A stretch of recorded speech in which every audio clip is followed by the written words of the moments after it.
Okay, it is time for a small challenge.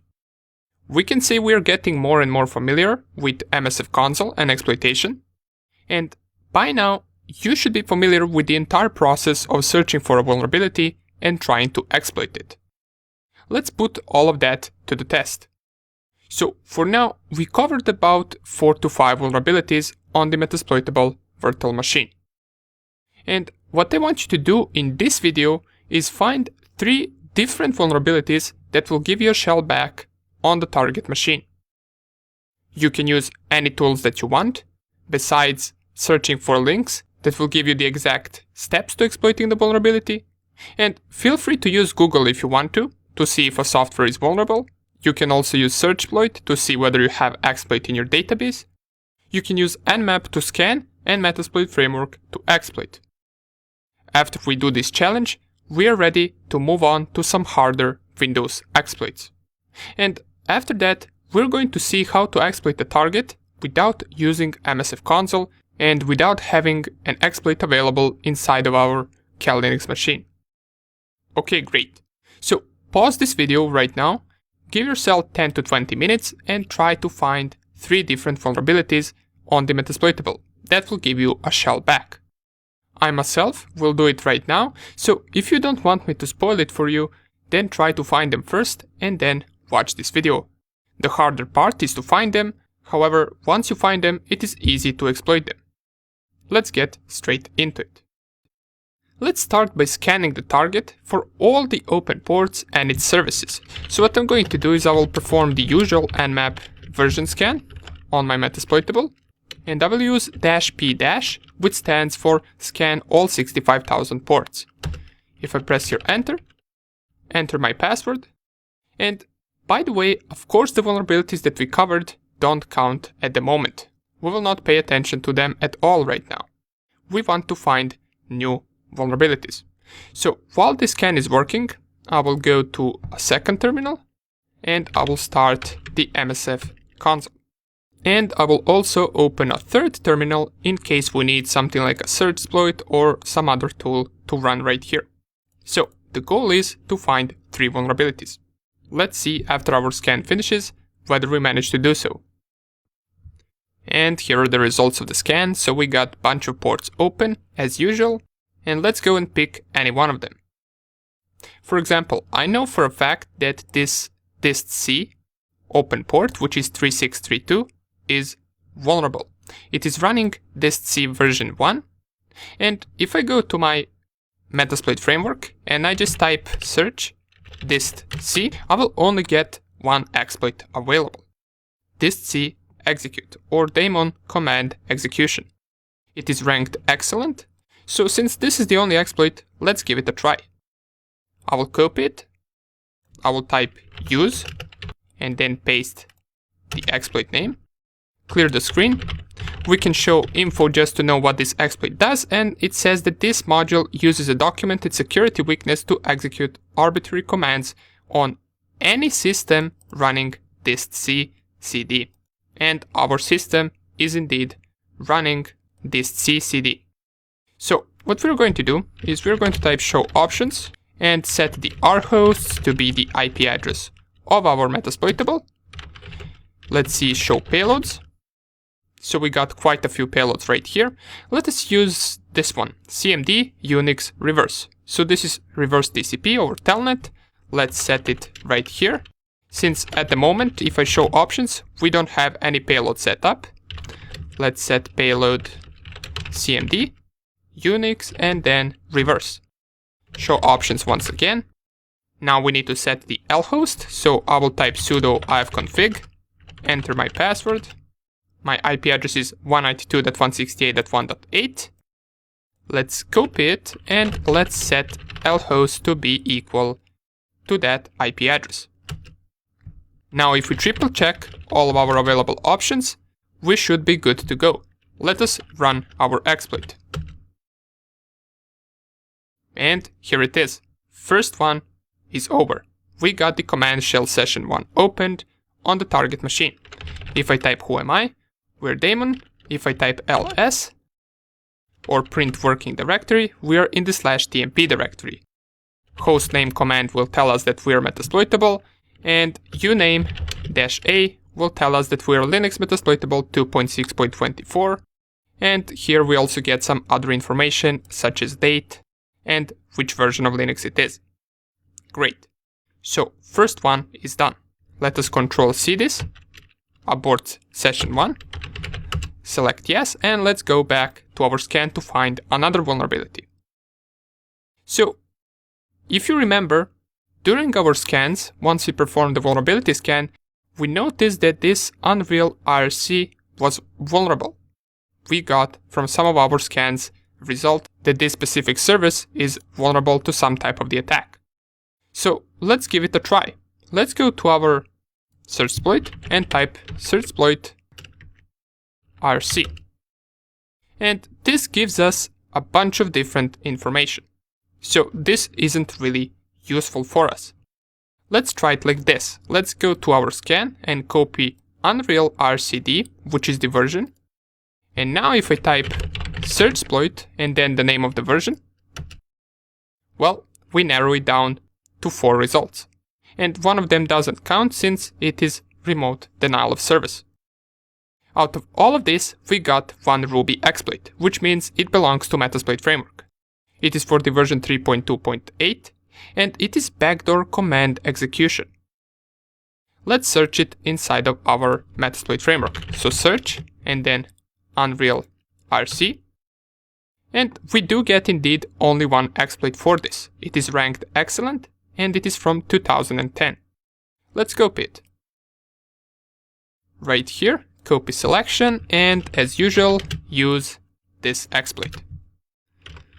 Show info will tell us that this module exploits a malicious backdoor that was added to the Unreal RCD 3.2.8 download archive. So as it says, this module will exploit some malicious backdoor that was added in this specific version. And if we show options, we need to set the rhosts as in the previous exploit, and we also need to set the payload, but before we set it, let's show our available payloads first. Show payloads, pardon me, not show options, and we get the same result as previously, so we're just going to go with the reverse TCP over telnet. And if I type set payload and then paste the payload name. Now we need to set the lhost to be the IP address of our Cal Linux machine, and if we triple check our options, everything is set, type run, and here it is, command shell session 2 open. We got the second exploit down. Let's check out if it works. Who am I? We are the root account. Host name will tell us we're Metasploitable. So this is the second one down. We got one more left to go. Let's Control-C this, go back to our scan, and we're doing this really fast tempo because we already are familiar with all of these tools and techniques that we use to exploit these vulnerable softwares. If you didn't manage to find 3 different exploits, don't worry, this comes with the practice. So after some time of practicing, you will be able to find even more than 3 exploits. Let's continue on the third one. So if I go down here and check out what different services we got running, this one, which is running over port 8787, running service DRB, I know for a fact that it is vulnerable. So let's give it a try.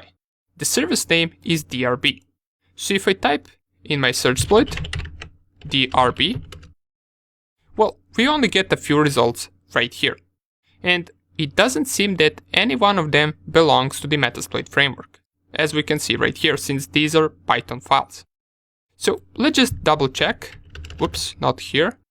Let's just double check right here if we can find something regarding DRB, and we do manage to find it. So we got these 2 exploits, which are for the multi, and we got this DRB remote code execution. And it says distributed Ruby remote code execution. And if I go right here under the version, we can see that it is running Ruby. So let's just give it a try. You never know. If we copy this exploit, which says DRB remote code execution, and we use it right here, show our options, we can see by default it has set the payload to be CMD Unix reverse netcat, and we got two different things to set up. Matter of fact, one of them is URI, which is not really needed, so we can only set our hosts. And for some reason it does say that our host is not required, but I'm not really sure how it is not required, so we will just specify it anyway. Set our hosts 192.168.1.7. Since the payload is already been set, let us just run the exploit. And here it is. We got command shell session 3 open. Let's type who am I. We are root account, and once again hostname will tell us we're Metasploitable machine. And with this we completed our challenge.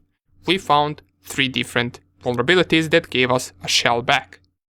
But these are not the only ones, so matter of fact, let me just show you 1 or 2 more that you could have found if you performed this challenge.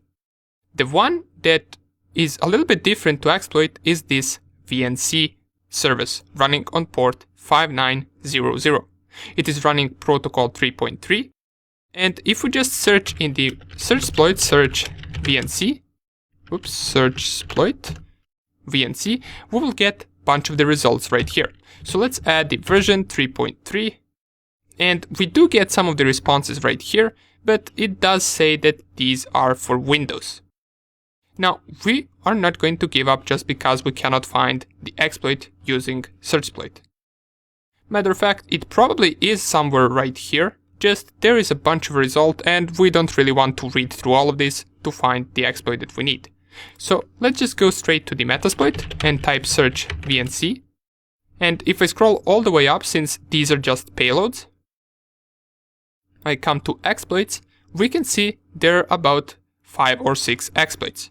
And these 4 are for Windows, so we can forget about them straight away. We got this one, and we got this one. This one seems interesting. It is an exploit for multiple operating systems, for VNC, and it says VNC keyboard execution. So let's just copy the name and see whether it works. Now, this is just a part of penetration test. If you don't know an exact exploit, you simply just try a few different ones and see if they work. Just get used to it that some exploits will sometimes not work, and you will have no idea why they don't work. So let's just type set, or pardon me, let's just type use, and then the exploit name. And this seems that it isn't an exploit for us, since it is also setting the Windows payload. We cannot find a VNC exploit, so what are we going to do? Well, if I go right here, and instead of searching for an exploit, I simply just try to connect to the VNC using a tool called VNC Viewer, and all I need to specify to connect to is the IP address to that target machine. Press enter. It seems to be asking for a password. Well, let's try MSF admin, which is the usual password for everything in Metasploitable, and it tells us authentication failure.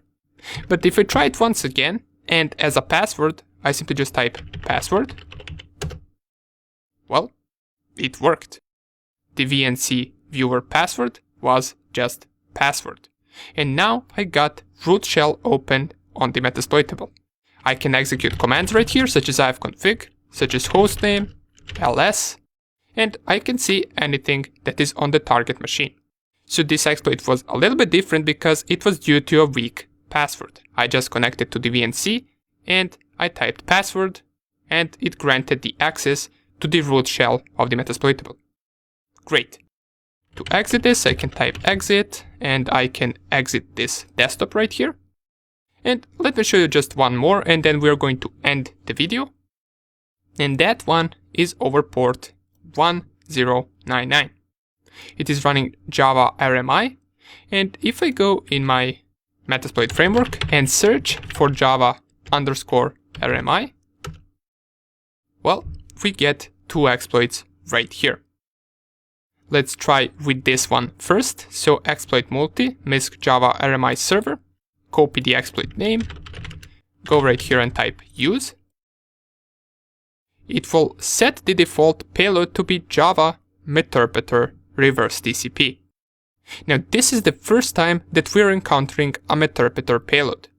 You will see that it is a little bit different than all the other shells that we got in the previous exploits. So if I type show options, there are a bunch of things that I need to set. Our payload options has already been set to correct one, to the correct IP address and to the correct port. All we need to set right here is the R hosts. You can just leave the server host and server port to be 0.0.0.0 and 8080. If I go right here and type set R hosts 192.168.1.7 and I run this, well, here it is. We got the Meterpreter session 4 open. And if you want to execute the commands, you can just wait for this exploit to finish, and even though it says right here exploit failed, if I type sessions, I will have the Meterpreter session 4. And I can enter that session by typing sessions and then -i, and then the ID of that session, which in my case is 4. And I've entered the Meterpreter shell. Right here the commands are different. To check out all of the commands that we can run with the Meterpreter, we can type the help command. And you can see it is split into different sections such as file system commands, such as core commands, and all of these commands work with Meterpreter shell. We can download and upload files, we can execute a command, we can screen share, we can perform a screenshot of the target machine, we can record the microphone, and many other things that we're going to check out later. But for now, we can use a command called shell to enter the command shell with the target machine. So if I type who am I once again, right now I'm a root account with the IP address of the Metasploitable. Great. Now I left this Meterpreter shell for the end, just so we can slowly start getting into using Meterpreter shell on our target machine. As we can see, there is a lot of the commands that we can run. Now, in the next video, we're going to start with Windows exploitation. And in Windows exploitation, we're most likely always going to want to open a Meterpreter shell. So that would be about it for this challenge. Once again, if you managed to find 3 different vulnerabilities, congratulations. If not, don't worry, this comes with practice. Now that we covered Metasploitable vulnerabilities, which were rather easy, it is time to move on to the Windows vulnerabilities. See you in the next video.